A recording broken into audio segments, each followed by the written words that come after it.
Saint Saturn aboard the giant ship, Atlas sacrificing herself to delay Saint Ethan, Emmett seemingly preparing to do the same. The Sunny Go about to land into water with the last Vegapunk target on board. My nose is kind of stuffy. Wait, that's not last chapter. Vegapunk's message may be over, or it may not. Either way, get ready for my review and live reaction of One Piece Chapter 1121, The Ebb and Flow of the Ages. Ooh, it's another late night one. It is 10:20 p.m. I will record the audio now because I just can't wait to read this chapter, but I'll put it together and upload it in the morning. So let's get right into it, starting with a Shonen Jump cover page with Usopp, Chopper, Nami, and Luffy looking pretty snazzy. And then we get another color spread, this time of a Nami that makes me feel things. It's a very nice... Is it like summer themed? I guess. It's hard to think of summer because right now in Australia it is in the middle of winter. Alright, now we're on the chapter proper. Luffy, watch out for those claws. And the Marines seem to be shouting, we can't let them get away. Fire. They're poisonous, don't touch, and that's Luffy. Again, probably talking about Saint Saturn. And we see him barraging the giant pirates.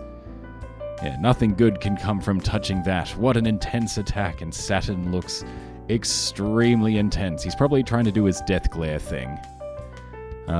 You still won't stay down, you bastard. And Luffy's winding up for a big hit. And he looks at Bonnie, who seems like she's trying to transform into her Nika form again. Kind of hard to tell. She's mumbling to herself. Luffy's taking notice. He's paused his attack. And as Saturn... It's hard to tell if he's doing like his equivalent of the Saturn death wink, except he's not winking, it's just a death glare. Because it's just like an intense look of his face and no other effects, kind of.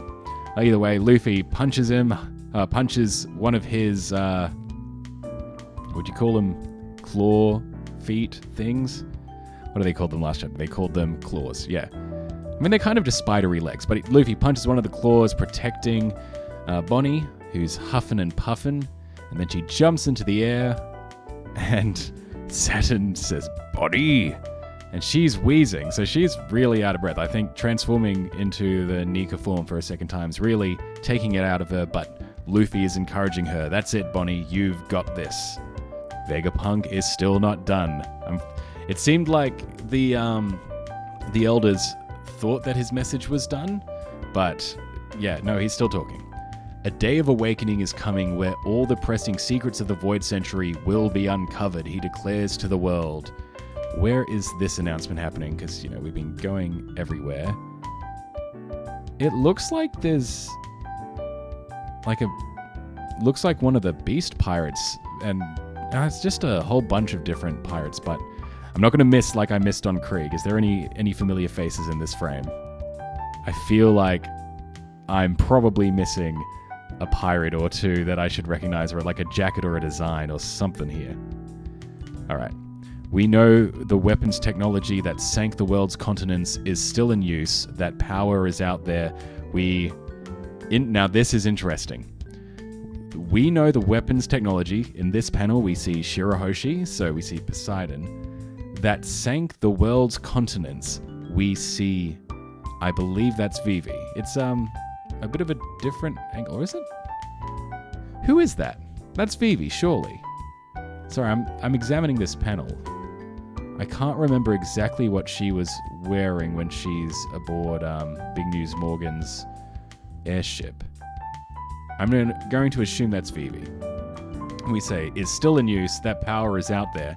Interestingly, we cut to Skypiea now, and we see we see some familiar faces. I've forgotten all of their names. We even see the big serpent. I find that very interesting that they're cutting to Skypiea, though, because there was a bit of technology there with the ship that Enel took to the moon. So curious that we're flashing there. Those with rare and unique racial ancestry are relentlessly persecuted and slaughtered today due to some mysterious quirk of history. And now we're seeing Kuma, are you a buccaneer? What makes my blood so special anyway? We see Marco as well. Interesting. We're seeing Marco, and he's thinking, as I'm talking about the distant past, back then there were kingdoms of gods up there. So this is still Vegapunk talking, but just changed his speech bubble.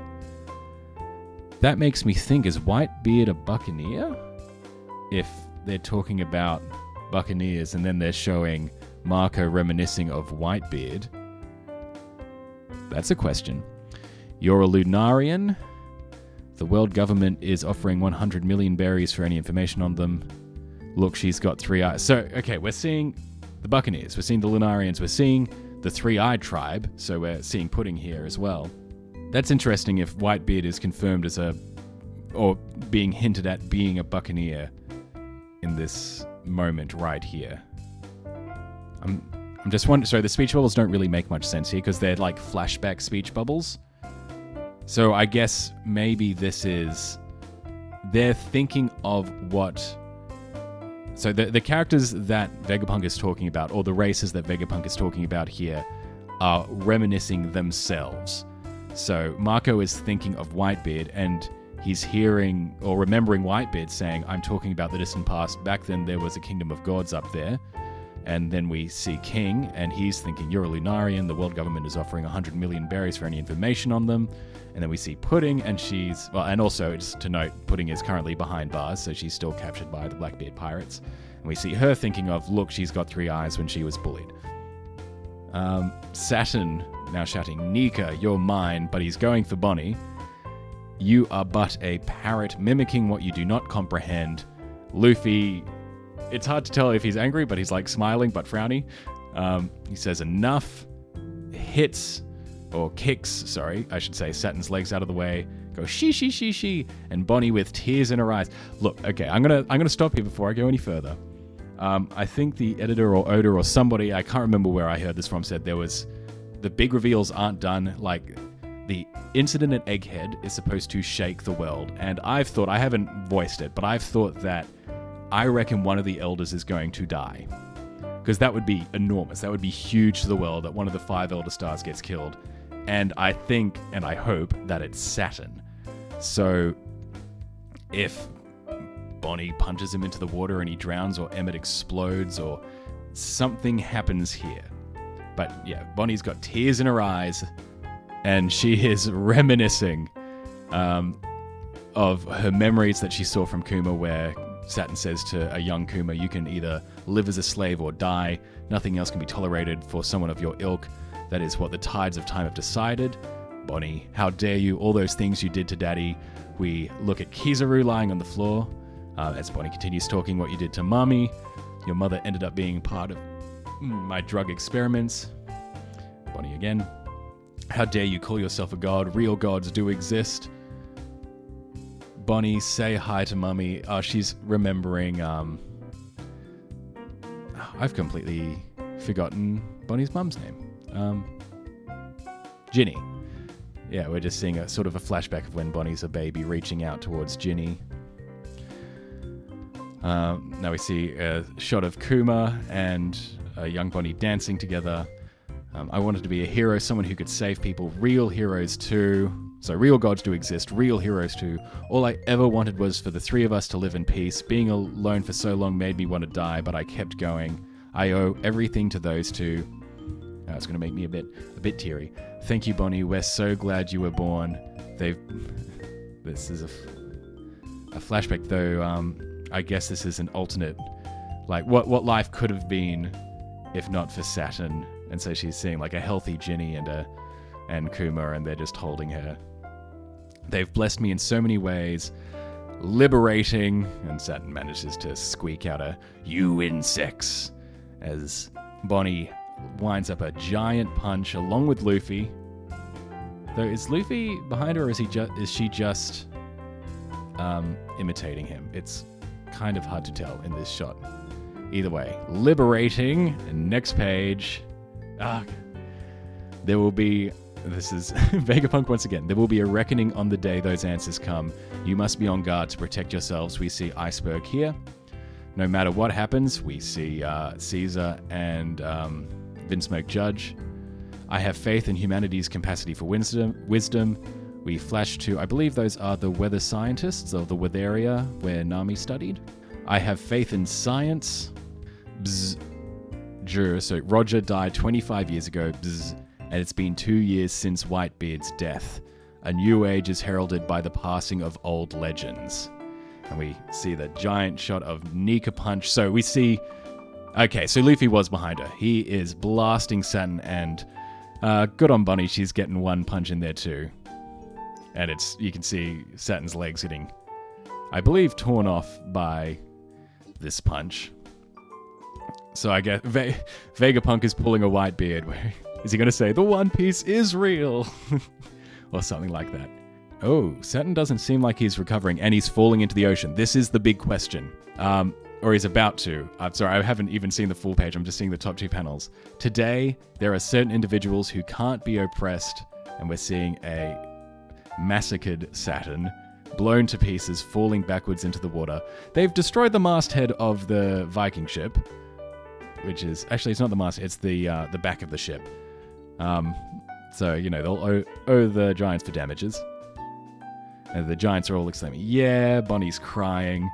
Luffy saying, "Dahaha, we really sent him flying, Bonnie," and we see a slightly grinning Kuma. I want to see, do they have the restrictions of water? Are they actually devil fruit users or something else? I feel like the next page is going to reveal that. Dory and Brocky, look, that's your ship, isn't it? And we see the Sunny falling down. Usopp, Chopper, panicking. Jinbei's holding the steering wheel. Not much good that'll do, but we're going to die. We're going to fall and die. Someone save us. And Vegapunk saying, such individuals are probably the closest to the truth. A coincidence, or did Roger set this all in motion? And we see a flashback to the famous scene. My treasure, it's yours to find. Everything is right where I left it. We see Rayleigh sleeping. Hooray, son, you'll catch a cold. Alright, Vegapunk, I like where this is going. A bunch of pirates celebrating. Unfortunately, there's no guarantee that it will be found by someone Joy Boy would want. That's ominous. And we see, that's actually we see the beehive. So we see the aftermath of, I think Garp punched the skull figure in the middle of the beehive. Hachinosu. And we see Speech Bubble, isn't the Commodore back yet? I can't wait much longer. And then we also see Shank's ship. Boss, you're drinking too much. Shut up, I ain't drinking. Emperor Redhead, Shank's ship, the Red Force. And it's interesting that both of those are saying, unfortunately, there's no guarantee that it will be found by someone Joy Boy would want. Saying that, yes, we like Shanks. Shanks is cool. Shanks is chill. But he may not be the one that Joy Boy wants to find the One Piece. Chairman Buggy, oh boy, there's no doubting your greatness now. You always exceed our expectations. We just see, huh? There's so much more to your dream than I thought. And we see Mihawk looking fed up.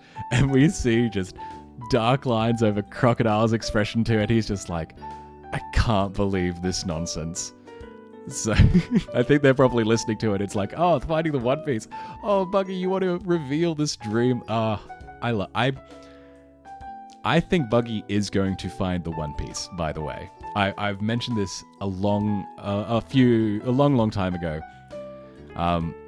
It's a whole little theory of mine. I've written it out on the One Piece Discord once, but I do think Buggy is going to find the One Piece, then realize he doesn't actually want it. But that's just a theory. That's just a theory. Oh, One Piece theory. I'll probably explain that in greater detail somewhere else. But that's everyone has a long shot theory for One Piece, and that one is mine. Navy headquarters. There's no way we'll just stand by. Let's go and find it first. Who will protect the common folk than you dolts? So the Marines also are going to try and find the One Piece, which, fair enough. It's surprised they haven't tried to do that yet. Vegapunk, there's no stopping this now. The fate of this world will be decided by whoever finds it. It all depends on who finds the One Piece. We didn't see Saturn fall into the water. I'm going to re-examine. We see the Sunny falling down. I've gone back a couple of pages. I haven't even described the last page yet, but You see the sunny falling down, and you can't see properly behind the ship. It looks like there's a big splash, but that could be anything. It's not clear, which bugs me enormously. But okay, the fate of this world will be decided by whoever finds it. It all depends on who finds the One Piece. And we see a great page. This one is, we need like one without the speech bubble, and I'm sure some good artist will colorize it and make it a wonderful wallpaper. But we see Shanks, Luffy, Blackbeard, and a crying Buggy. Then we also see, now this is the more interesting one, because obviously the Four Emperors, sure. We see Akainu, we see Dragon, we see Emu, we see Kobe, we see, oh my gosh, I've forgotten his name. Aokiji, we see Sabo, we see Garland, and then there's one person we see, and this is in the same frame as Dragon, Emu, Akainu, because this is a double page spread. We see someone cloaked in shadow holding what looks like a cutlass. And we don't... He's got kind of a Zoro-ish nose, but I can't tell who that is. Now, it's been mentioned in the past that there are sleeping legends. Where is this someone from... Oh, I'm trying to think. What was... I don't have it on hand, unfortunately, that page where we see the flashback to God Valley. And I know that two pirates there were also in silhouette, and we thought those to be like Wang Ji and I can't remember the other one. It doesn't look like Shiki, but I'm wondering if it's another one of those two, because there is a sleeping legend. Could it be Zebek? Could Zebek still be alive? It's fair. This is a great final page. But yes, I do like that. The choices here. Sabo, I kind of understand. Dragon, I kind of understand, even though I think it's a nice touch that the frame of Dragon, he's looking, like his eye line is actually looking at Emu. So you can kind of interpret that as like, oh, he's looking at Emu, like that's his real goal. The fact, Akainu represents the Marines, and Dragon and Sabo represent the revolutionaries. It's very interesting that we see Aokiji, because we kind of don't know his deal. Like, so we were thinking, the collective we as in One Piece fans are speculating, is he like a double agent? Is he like deep undercover, like so undercover that it was worthwhile, defeating Garp or capturing Garp? Is it the plan that it's like, okay, if Blackbeard finds the One Piece, Aokiji jumps in and destroys it or does something with it? Interesting that we see Kobe, and definitely interesting that we see Garland. Garland is not who I would expect to see in this moment. But yes, break next week, unfortunately. I want to see Saturn hit the water. We need to know, do they have some sort of new level of zone, instead of like this ancient and mythical and whatever, is this like a demon zone or a special new category of zone devil fruit? What a nice chapter. But yes, this is a Whitebeard moment. It's, Whitebeard said the One Piece is real, which, fantastic. And now Vegapunk is saying, oh, look, the One Piece is definitely real. Also, it's going to change the world, whoever finds it. The fate of the world will be decided by who finds it. But yeah, there's a lot of nice small details here of like, unfortunately, there's no guarantee that it will be found by someone Jorge would want, and we see Hachinosu and Shanks directly in that frame. And we do see Buggy in the panel after, but I don't know where Buggy lands in all of this. But I do love Crocodile and Mihawk's expression here. They're so fed up with Buggy. Like, we can't kill him, sadly, as much as we want to. And now that Buggy declared that he wants to find the One Piece, Buggy declared like a while ago, it's like, I want to find the One Piece too. It's like every pirate's dream. And obviously his whole crew heard it, and it's a whole thing. And now Vegapunk's like, yeah, the fate of the world is decided by who has the One Piece. And Buggy is just like, oh, oh no. I would be surprised if Egghead continues for longer than 1 or 2 more chapters. It'll probably be a chapter or 2, and then we'll have like a post-Egghead arc where we go around the world and we see, okay, what is happening? How are the gears moving? So I am not going to go back and reread stuff. I really like this chapter. I like the implications. I like the setup. It's very exciting. This is a fitting end to the first part of the final saga. And so, I guess I'll see you next time. It's nearly 11 p.m. I need to go to bed. So, see ya.